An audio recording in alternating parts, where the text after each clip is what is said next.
ክርስቲያን መምህራን፣ አበው መነኮሳት፣ አባቶች ካህናት፣ ወንድሞች ዲያቆናት፣ እግዚአብሔር የሚወዳችሁ የእግዚአብሔር ልጆች ምዕመናን ሁላችሁም በእግዚአብሔር ስም እንደምን ዋላችሁ? እንደምን ሰነበታችሁ?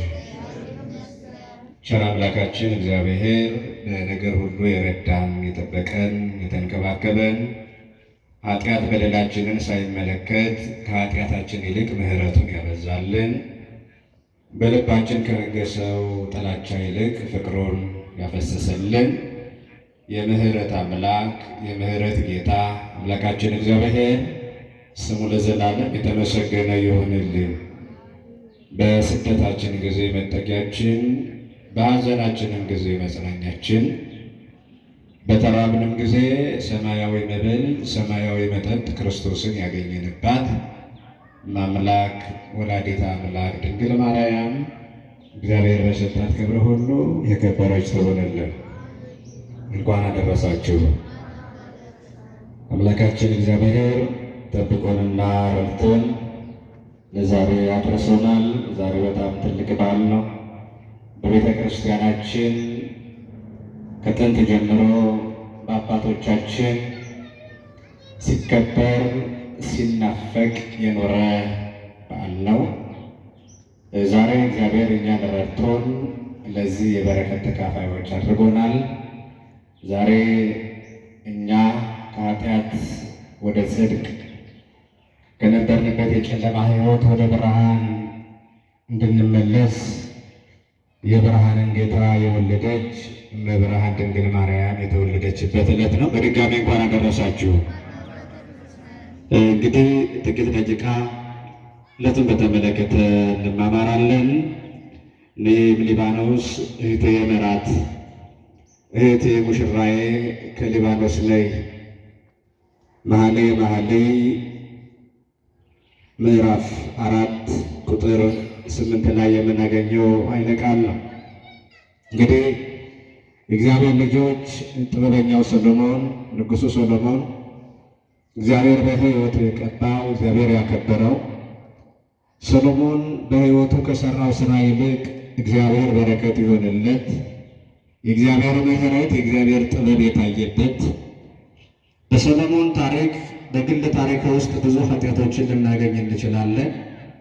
ነገር ግን በሰሎሞን ሕይወት ውስጥ ከታዩ ኃጢአቶችና በደሎች ይልቅ የእግዚአብሔር ጥበብ የተገለጠበት ስለሚበልጥ ዛሬ ሰሎሞንን የጥበብ ምሳሌ አድርገን እናነሳዋለን። ለሰሎሞን የራሱ የሆነ ጥበብ የለውም። ከልቦናው የሚያፈልቀው ምንም ነገር የለም። ጥበብ የሆነው ግን እግዚአብሔር ነው። ጥበብ የሆነው ማን ነው? እግዚአብሔር ነው። ዛሬም ለሁላችን እግዚአብሔር ጥበቡንና ማስተዋሉን ያድለን። ማስተዋልና ጥበብ ለሰሎሞን ሰጥቶት ስለነበረ በዘመናት አልፎ ተመለከተ። ዛሬ አለ ሰሎሞን በድቅድቅ ጨለማ ዓለም የሚኖርበት ነው። ማንም በብርሃን አይመላለስም። ሁሉንም ኃጢአት ገዝቶታል። ማንም ቀና ብሎ ሊሄድ አይችልም። ከእኔ በፊት የነበሩ አባቶቻችን ብዙ በጎነት ታይቶባቸዋል። የብርሃንን ሕይወት ግን ማምጣት አልቻሉም። ዛሬም ብዙ ቅዱሳን አሉ፣ ብዙ ነገር የሚያደርጉ እግዚአብሔር ፊት ለፊት የሚታያቸው አባቶች አሉ። በእነርሱም በኩል የብርሃንን ሕይወት የጽድቅን ጎዳና ማምጣት አልቻልንም። አሁን ግን አይሻለሁ የሊባኖስ ተራራ ላይ ሆነሽ የብርሃን ጌታ ባንቺ በኩል ይመጣል። ጨለማው ባንቺ በኩል ይገፈፋል። ዛሬ ያለንበት የመከራ ሕይወት፣ ዛሬ የምናየው የጨለማ ድቅድቅ ማንነት ወድቀንና ተነስተን ከሕይወታችን ላይ ልናስወግድ ነው ያልቻልነው ያ ኃጢአት በአንቺ በኩል ይወገዳልና ነይም ሊባኖስ እህቴ መራት አለት። እህቴ ሙሽራዬ ከሊባኖስ ነይ። በሙሽሪት በኩል የሚደረገው በጎ ነገር ብዙ ነው። በሙሽሪት በኩል የሚከናወነው ደግሞ በእርሷ በኩል ወደኛ የሚመጣው የሚገለጠው የሚታየው በሕይወታችን ላይ ነው። ብዙ የሚታዩ ነገሮች አሉ፣ ብዙም የምናያቸው ነገሮች አሉ። ለዓይኖቻችን ናቸው እነሱ ያየናቸው የተመለከትናቸው። ሰሎሞን ግን ያየው እህቴ ሙሽራዬ ከሊባኖስ ነኝ ብሎ የተናገረላት በአንቺ ላይ የምናየው ብቻ አይደለም፣ በዓይናችን የምናየው ብቻ ሳይሆን በሕይወታችን እናቶች፣ ዛሬም እመቤታችን ቅድስት ድንግል ማርያም ወደ ጓዳችን ትምጣልን፣ በረከት ትሁነን። ሰሎሞን አያት ጥበበኛ ነውና፣ እናቶቼ አባቶቼ፣ ጥበበኛ መሆን ያስፈልጋል። ማንን ለማየት? አዎ እግዚአብሔርን ለማየት ጥበበኛ መሆን ያስፈልጋል። እመቤታችንን ለማየት በጥበብ መመላለስ ያስፈልጋል። የጥበብ እናት ናትና እግዚአብሔር ራሱ ጥበብ ነው፣ ጥበብን የሚገልጥ የጥበብ እናት ደግሞ እርሷ ነች። ጥበብንም ለማየት በጥበብ መመላለስ ያስፈልጋል። ማስተዋል፣ በሕሊና መነሳት፣ ትንሣኤ ልቡና ማግኘት፣ የእግዚአብሔርን በጎ ፈቃድ ማድረግ፣ እንደ እግዚአብሔር ሐሳብ ስንመላለስ ሰሎሞን ነኝ ብሎ የጠራ ዛሬም ወደ ሕይወታችን ትመጣለች። ታዲያ ለምንድን ነው ሰሎሞን እኔም ሊባኖስ እህቴ በራት ብሎ እመቤታችንን ከሊባኖስ ሊጠራት የቻለ? ሰሎሞን የተናገረው በእርግጥ ስለ እመቤታችን ነው፣ በእርግጥ ስለ ድንግል ማርያም ነው የሚለውን ታሪክን ባጭሩ እንመልከት እስቲ። የእመቤታችንን ታሪክ ማለት ነው፣ የልደቷን ነገር። የእግዚአብሔር ልጆች የእመቤታችን የልደቷን ነገር ስናነሳ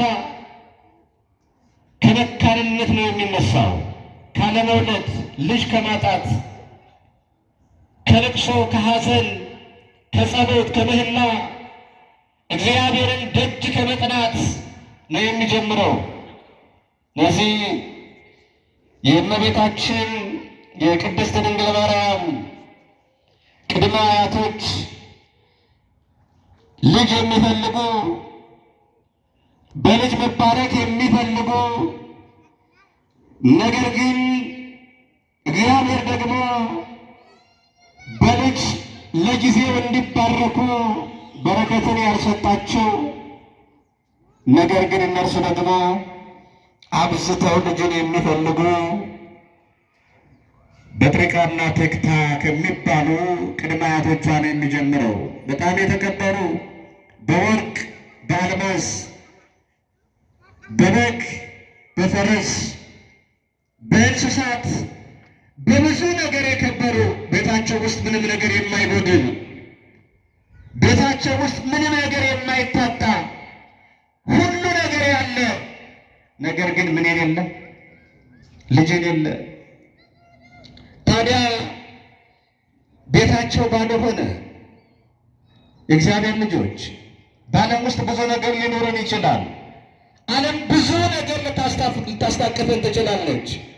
ነገር ግን በየትኛውም ጎዳናና በየትኛውም ሕይወት ውስጥ ብንሆን ጉድለት በቤታችን ውስጥ አይጠፋም። በዓለም ውስጥ በየትኛውም መንገድ በየትኛውም ልዕልና ላይ ነን ብለን ብናስብ አንዳች ጉድለት ግን ከቤታችን አይጠፋም። ከሕይወታችን ላይ የሆነ ጉድለት አለ። ማን ይሙላለን? እግዚአብሔር ይሙላል። የሆነውን ነገር እንፈልጋለን። ይህንን አታስቡት። ሙሉ የሆነውን ሕይወት የምንኖረው ከእግዚአብሔር ጋር ስንኖር ብቻ ነው። ወደ ዘላለማዊ ርስታችን ስንገባ ብቻ ነው ሙሉ የሆነውን ሕይወት መኖር የምንችለው። በጎደሉ ዓለም ውስጥ ሙሉ የሆነ ሕይወት የለም። እንዳትሳሳቱ፣ ከእግዚአብሔርም ጋር እንዳትጣሉ። ይህንን ሰጠኛል፣ ይሄ ጎድሎኛል ብላችሁ ማለት ነው። ምክንያቱም የምንኖረው በጎደሉ ዓለም ውስጥ ስለሆነ እነዚህ ሁለቱ ባለጠጎች እግዚአብሔር በብዙ ነገር ባርኳቸው፣ እግዚአብሔር በብዙ ነገር ብዙም ነገር አድርጎላቸው ልጅ በማጣታቸው አዘኑ። በጥሪቃ ልጅ የለንም አለች። ልጅ የለንም፣ ምን ይሁን? ምን እናድርግ? አይ እግዚአብሔር ወሃቤ ኩሉ ነው። እግዚአብሔር ሁሉን ይሰጣል። ከእግዚአብሔር የሚታጣ ነገር የለም። እግዚአብሔር ሁሉን ያደርጋል። ስለዚህ ወደ እግዚአብሔር እንጩህ ተባባሉ። ወደ ማን እንጩህ? ወደ እግዚአብሔር እንጩህ። ልጅንም የሚሰጥ እግዚአብሔር ነው። በወርቅና በአልማዝ በእንስሳትና በብዙ ነገር እግዚአብሔር ባርኮናል። ይህንን ያደረገልን እግዚአብሔር ልጅ ሊሰጠን ይችላል፣ የታመነ ነው። ስለዚህ ወደ ማን እንጩህ? የእግዚአብሔር ልጆች ትዳር የተከበረ ሕይወት ነው እግዚአብሔር የመሰረተው። እግዚአብሔር የከበረበት ብዙ ነገር የሚታይበት ደግሞም እግዚአብሔር በመካከሉ የሚኖር እርሱም የመሰረተው ሕይወት ነው። ግን ጉድለት ይኖረዋል። ምን ይኖረዋል? ሀብት ሊኖር ይችላል። ባለጠግነት ሊኖር ይችላል። በመካከላችን ብዙ ነገር ሊኖረን ይችላል። ግን አንዳች ሲጎለን አናንጎራለን።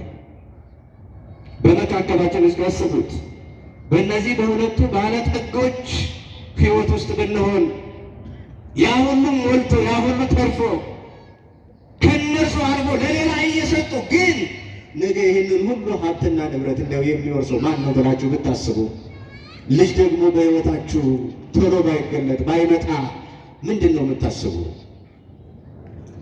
እኛ እኮ በጣም አስቸጋሪዎች ነን። የእግዚአብሔር ልጆች ሲሰጠን እኮ አንቻለን፣ ስንባረክ እኮ አንቻለን። ብዙ ጊዜ እንዲያውም ድህነት ይሻለናል ለማርቀስ ወደ እግዚአብሔር ለመቅረብ።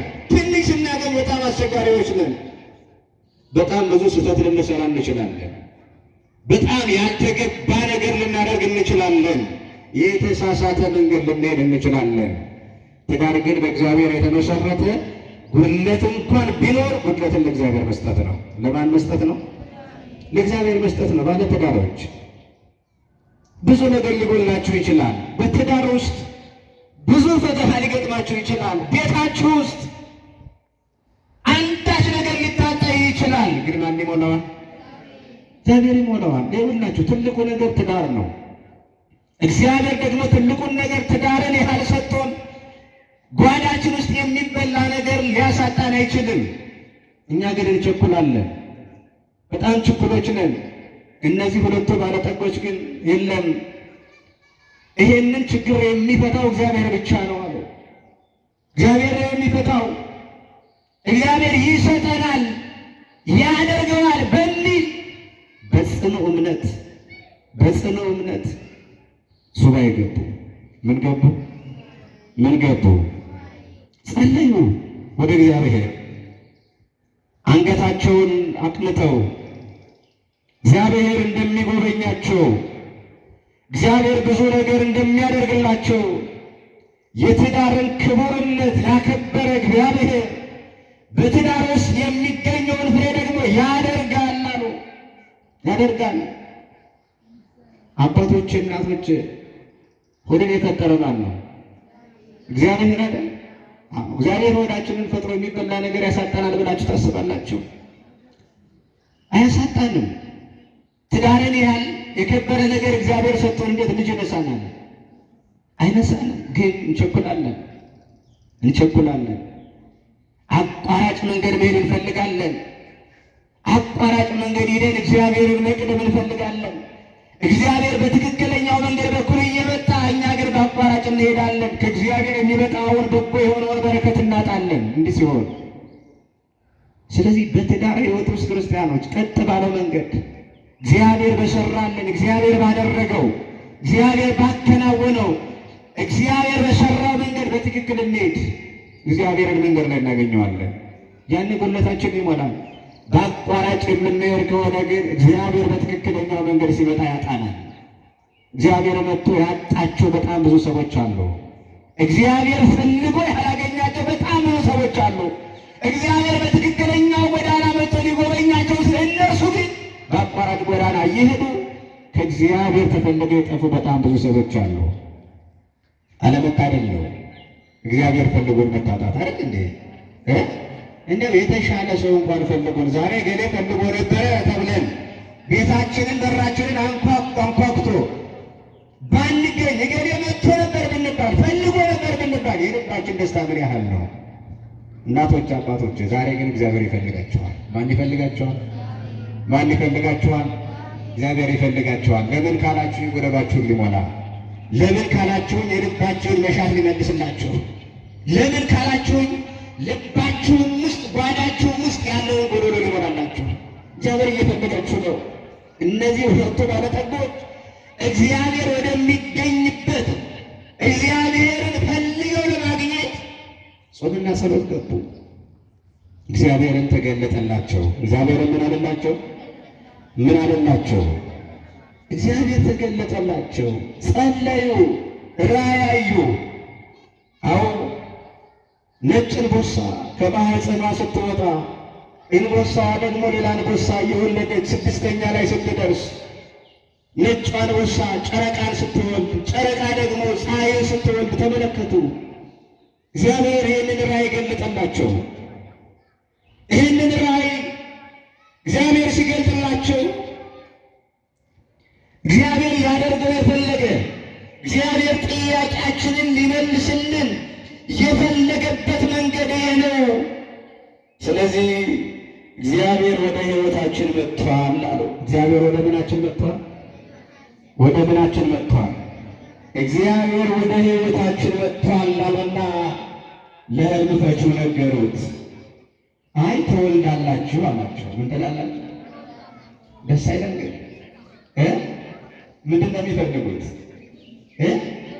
ድሃ ሆነን እንኳን እንዴት ልጅ ናፍቃል